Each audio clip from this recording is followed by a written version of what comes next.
Doutora Denise Albano, como é que a senhora avalia no domingo lá na Paulista? Há quem diga que pode ter mais de 1 milhão de pessoas.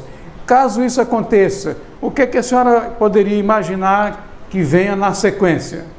Há poucos dias de um grande evento que o Bolsonaro e outros aliados estarão presentes sob convocação do Bolsonaro, que ocorrerá na Avenida Paulista. Há projeções de uma participação maciça, dezenas e dezenas de parlamentares, até governadores como Jorginho Melo, o próprio governador do Rio, Cláudio Nunes, o governador também de São Paulo, Tarcísio de Freitas. Vejam que de importantes estados brasileiros que respondem... Ronaldo Caiado do Goiás. Quer dizer, estados por demais importantes, que somados aí representam mais da metade do PIB brasileiro, e isso assusta o establishment, isso assusta o sistema. Por isso, a tentativa de intimidação. Chama a atenção tanta gente ser ouvida de fato ao mesmo tempo, e a precipitação, digamos, essa pressa no agendamento dessas audiências. Mas eu creio que, sem fazer aqui a defesa do ex-presidente, mas veja que a essa altura, do que eu conheço de processo penal como professora há 30 anos, o que eles já fizeram de pesca probatória, de catar ali evidências materiais, já foi algo que eu acredito que não tem indivíduo na face da terra que tenha tido sua vida e de seus familiares mais devassadas do que o Bolsonaro, e que encontraram a principal evidência do que seria o golpe. É uma tal de minuta, que ninguém sabe quem enviou, quem assina. Nessa minuta, o que tem, muitas vezes é proposta de que seja implementado um estado de sítio, que não depende de decreto presidencial, que depende, na verdade, de uma espécie de referendo do Congresso, ou seja, não se decreta estado sem que haja o aval do Congresso Nacional. E como é que você vai dar golpe? Que um dos primeiros atos golpistas é exatamente fechar o Congresso Nacional. Como é que dar golpe, sendo que antes mesmo de sair da presidência, o Bolsonaro nomeia como chefe da Marinha, do Exército, da Aeronáutica, os militares que o próprio Lula indicou, antes do Lula assumir. Então, como é que se vai dar golpe sem apoio das Forças Armadas, sem uma liderança? E o compromisso, Bolsonaro reiteradamente vem dizendo que ele não tem medo, porque o que ele diz é a verdade. E como eu disse, além dessa minuta, a principal prova é a gravação de uma reunião com dezenas de pessoas, gravada, com cafezinho, garçom circulando, e Bolsonaro todo o tempo dizendo que não está falando ali em colocar o exército dele, são os ministros, de defender o seu governo, de alertar para como o processo eleitoral está ocorrendo, os absurdos promovidos pelo TSE, censurando. Veja que houve a censura para que não se divulgasse que Lula é amigo, é aliado de Maduro, de Noriega, tem ligações históricas, o PT com as Farc, que é um grupo terrorista que atua aqui na América Latina. E aí, um dos primeiros governantes recebido com tapete vermelho, pompa e circunstância, é exatamente o Maduro.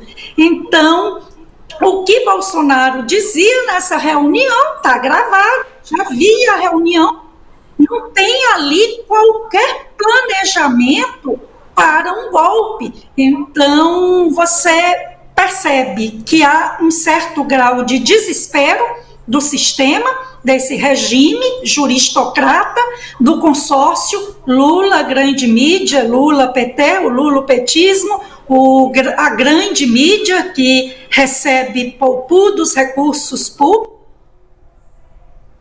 nosso dinheiro do contribuinte, Supremo, porque, de fato, uma elite que vive de costas para a população. Encerro lembrando, o Lula, em comícios, em declarações públicas, ele se mostra preocupado, porque diz que até um metalúrgico que recebe R$8.000 não vota mais na esquerda, não vota mais no PT, que pesquisas mostram que quem vota no PT, salvo os milionários, não é?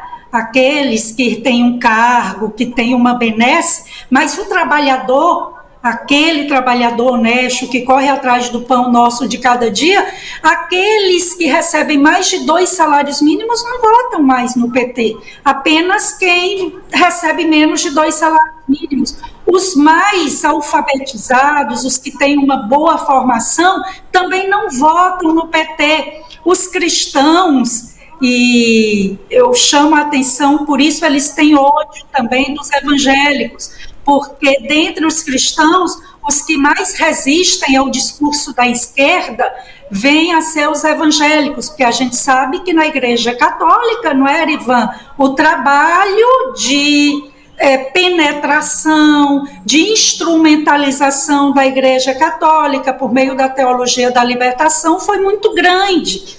E aí temos todo esse projeto de disseminar o medo, de avançar na perseguição, que é para esmorecer o nosso ânimo, que é para dissuadir o povo brasileiro de lutar por seu país. Mas eu creio que a resistência persistirá. E torcendo para que no próximo domingo tenhamos essa Avenida Paulista repleta de brasileiros, mandando um recado para o resto da nação e para o mundo inteiro que não abriremos mão do nosso país.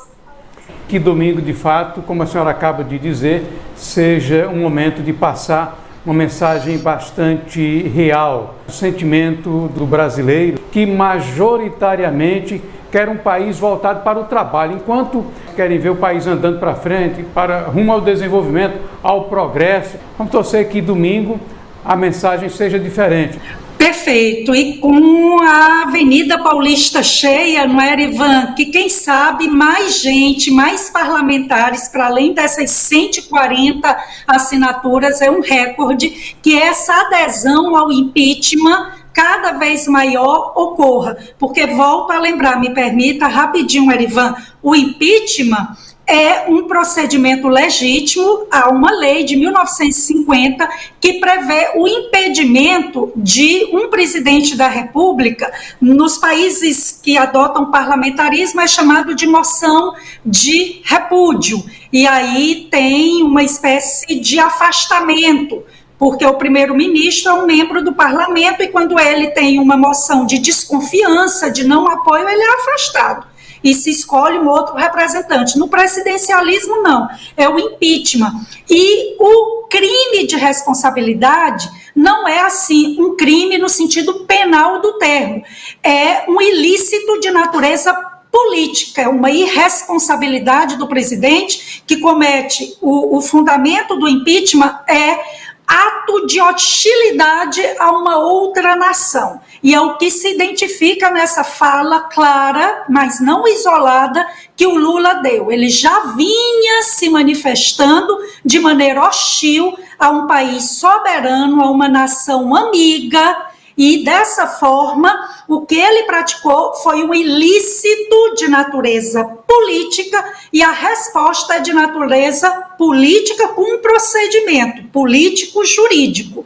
Então, eu já orientei um TCC em 2019, brilhante, a responsabilidade política do presidente da República, é o título da monografia de um brilhante aluno, e em que ele mostra claramente que os critérios são eminentemente políticos e não necessariamente jurídicos, ainda que se deva respeitar um devido processo legal, que é o procedimento que se viu, no caso mesmo do impeachment da Dilma. E a gravidade do caso, sem dúvida, demanda um ato político, claro, de repúdio, e também do ponto de vista ético, resgatar a dignidade da nação brasileira perante o mundo, diante de um representante tão infame que faz atos dessa natureza e mancha nossa imagem perante a comunidade internacional.